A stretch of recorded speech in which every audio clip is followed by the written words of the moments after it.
Oké. Sziasztok! Itt ülünk Bodrogkeresztúr és Bodrog-Kisfalut határában, a Kalóz kikötőben egy nyaraló hajón, és két új vendégünk is van a hajón. Tokajból érkezett hozzánk az Erzsébet pincétől Prácser Hajnalka és Ron Wiegen. Sziasztok, üdvözlünk titeket a hajón! Köszönjük a meghívást! Az a helyzet, hogy Ron ő amerikai, úgyhogy elképzelhető, hogy bizonyos kérdéseket vagy lefordítunk neki, vagy angolul tesszük fel, és ő angolul válaszol. Ezeket majd később, hogy látni is fogjátok, feliratozzuk a videóban. Rögtön az első kérdés, hogy jártatok már ilyen nyaralóhajón, vagy érkezett már ilyen nyaralóhajóról hozzátok vendég, mondjuk Tokajban? Nem, nekünk ez az első nyaralóhajós élményünk a Ronnal, de nagyon, nagyon tetszik. A projektet ismerjük, örültünk neki, szerintem nagyon jó lesz. Annyira alkalmas itt a Bodrog és a Tisza erre az egész nyaralóhajózásra, és tényleg ezt összekapcsolni egy borturizmussal, ez egy ideális dolog. Úgy láttam, hogy Tokajban 2 kikötő is van. Az egyik az valahol a Hotel Kelep magasságában, a másik pedig a híd környékén. Ezek milyen messze vannak tőletek? Mindkettő közel van, tehát gyalogosan nyugodtan el lehet érni a pincét, bármelyikbe kötnek ki a nyaralóhajóval, könnyedén fölsétálhatnak hozzánk.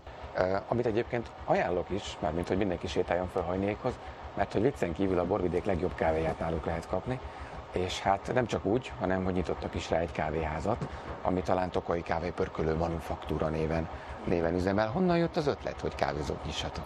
Hobbiként indult a kávé, nagyon szeretjük a kávét a családban, meg egy kis külföldi minta is volt, ahogy utazgattunk, láttuk, ahogy frissen pörkölik a kávét a kávézók, saját maguknak. Ez Magyarországon akkor, amikor mi nyitottunk, már jelen volt, de nem volt elterjedt. 2013-ban nyitottunk egyébként, ez lesz most már a 7. befejezett évünk, amire egyébként nagyon büszke vagyok.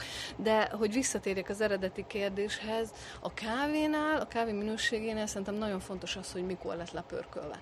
Nagyon fontos az, hogy milyen zöld kávét használsz, nyilvánvaló, tehát ezt nem lehet figyelmen kívül hagyni, de a pörkölés dátuma az még kritikusabb, és nagyon sok helyen nagyon jó kávét használnak, de nem friss a pörkölés, mert mire Olaszországból ideér, vagy mire akárhonnan ideér, addigra az a kávé már nem egy friss pörkölés, és már nem olyan a csészében egy espresso. I clearly feel your passion about it. We can say that your profession is wine and your hobby is coffee? My profession is wine, my passion is quality. If I know well, you're a poet also.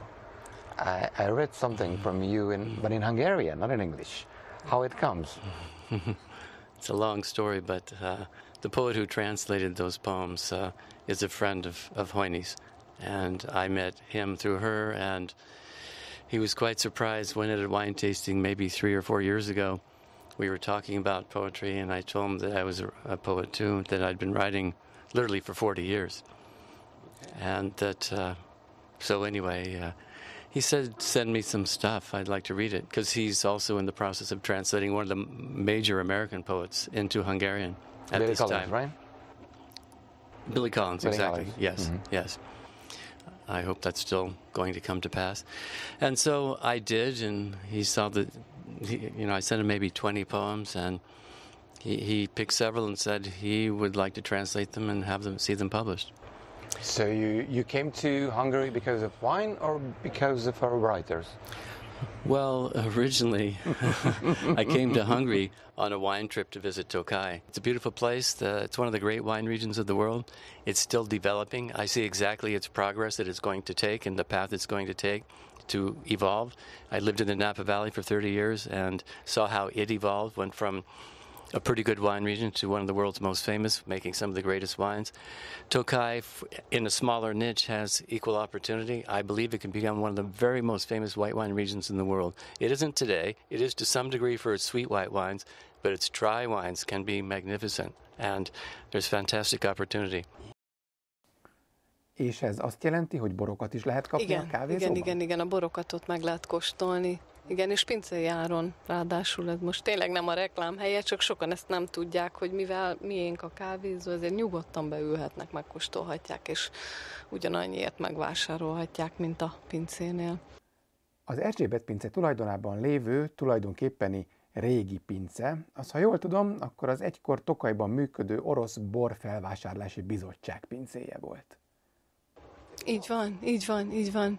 1743-ban bérelték ki a pincét, ami szerepel is a címerünkben, mert az az első írásos dokumentum a pince létezéséről. Képzeljétek el, hogy egy időben az oroszok annyira szerették a tokaji bort, hogy már nem volt nekik elég az, hogy megpróbáltak mindent megvenni, amit csak lehetett, hanem ide küldtek fix embereket, akik több mint 100 évig itt éltek, és az volt a dolguk, hogy lehetőleg mindent felvásároljanak. Ez a pince, ez látogatható? Tehát ha valaki elmegy hozzátok egy borkóstolóra, akkor van esélye lejutni ebbe a pincébe? Látogatható, igen. Meg szoktuk mutatni a vendégeknek.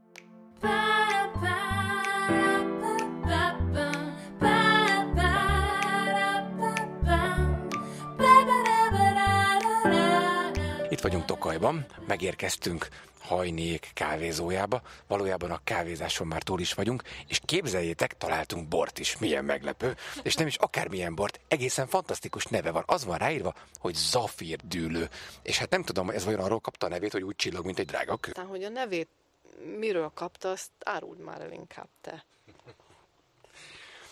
Az az igazság, hogy van egy kedves barátom, Szabó Editnek hívják, és a fantasztikus Borsment a nevű magazinnak a főszerkesztője, érdemes tőle olvasgatni. Szóval ez a kedves barátom Szabó Edit azt mondta, amikor egyszer a zafírdűlőről beszélgettünk, hogy Dani, olvastad-e a Madár Ország című regényt? És bevallom őszintén, fogalmam se volt, hogy miről van szó, de természetesen egy héten belül beszereztem, nehogy már ne tudjak erről beszélgetni Szabó Edittel. És a Madár Országban az elején egy zsidó kisfiú emlékezik vissza arra, hogy ő tarcalon töltötte a gyermekkorát, és valahol a második-harmadik oldalon felbukkan Zafír bácsi. És nekem akkor esett le abban a pillanatban, hogy hát valójában akkor ez nem a drága kő, valójában ez egy ember és egy család. Azt egyébként tudjátok, hogy a név onnan van, hogy az ő tulajdonukban volt a dűlő? Igen.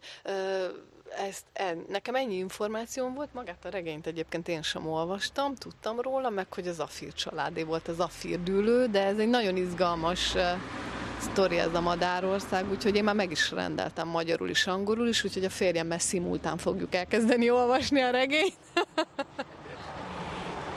Viszont akkor mi lehet, hogy elindulunk és felfedezzük ezt a dűlőt, megpróbáljuk megkeresni, úgyhogy ha esetleg el tudnád mondani, hogy hol találjuk, az sokat segítene. Akkor innen elindulunk, és hogy utána, ha odaérünk Tarcalra, akkor merre menjünk tovább. El se tudjátok téveszteni, és egyébként ehhez is egy picike sztorit még hadd tegyek már hozzá nektek, ez 1700-as években menjünk vissza, ha már úgyis itt a történelemben kutakodunk, és Grassalkovich Antal, Mária Teréziának volt Tokaj hegyei helytartója, ő felügyelte a szőlőterületeket, és ő például imádta a Terézia dombot, amit egyébként akkor lett Terézia domb, amikor a Grassalkovich Antal oda felépítette a Terézia kápolnát. Na, ezt keressétek, oda fölmentek. Egyébként ő is úgy gondolta, hogy ez a Terézia domb egy egészen különleges termőhely.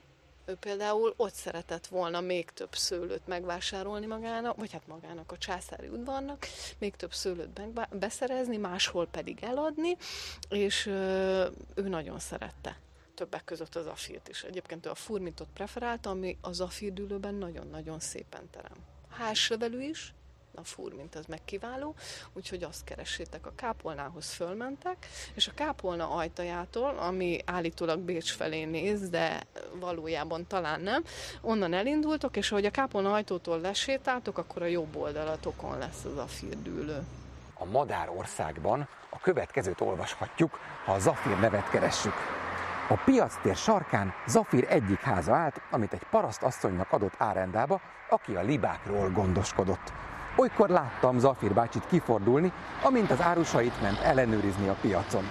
A főutca túlsó végén a nagyapáméval szemben hatalmas háza volt. Csak az utcára 8 ablak és 2 ajtó nézett. És ez a ház itt van. ez volt a Zafírház?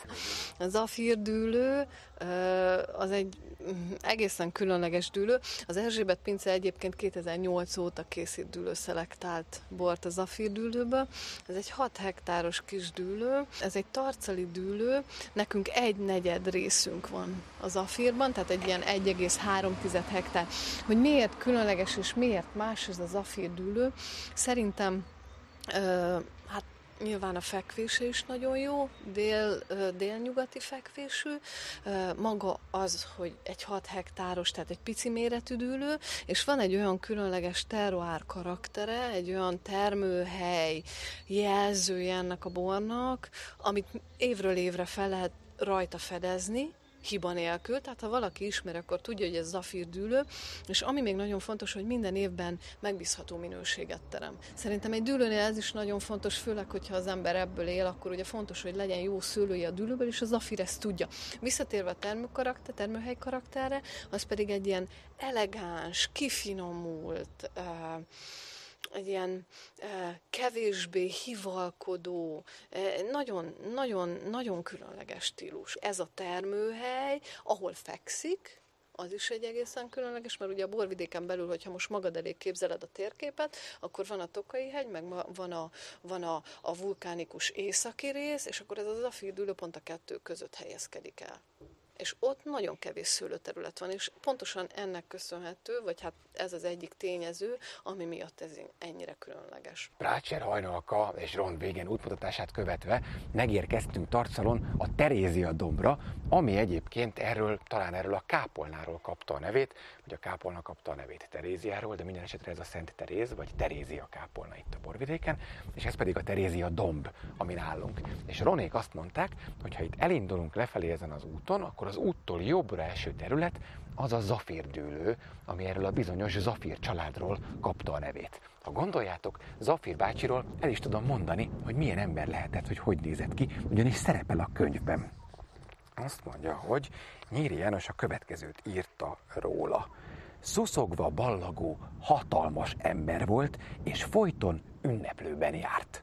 Volt neki vagy 10 sötét kabátja, hétköznapi ruhát nem is tartott. Mikor köszöntem neki, csak a szemével intett, mint aki tudomásul veszi, hogy eleget tettem a kötelességemnek. Végül én is csak úgy a szemem sarkából mértem végig, azt gondoltam, talán azért olyan kövér, mert a sör meg a pénz hízlal. Hát ennyit Zafír bácsiról, és nézzük meg a róla elnevezett dűlőt.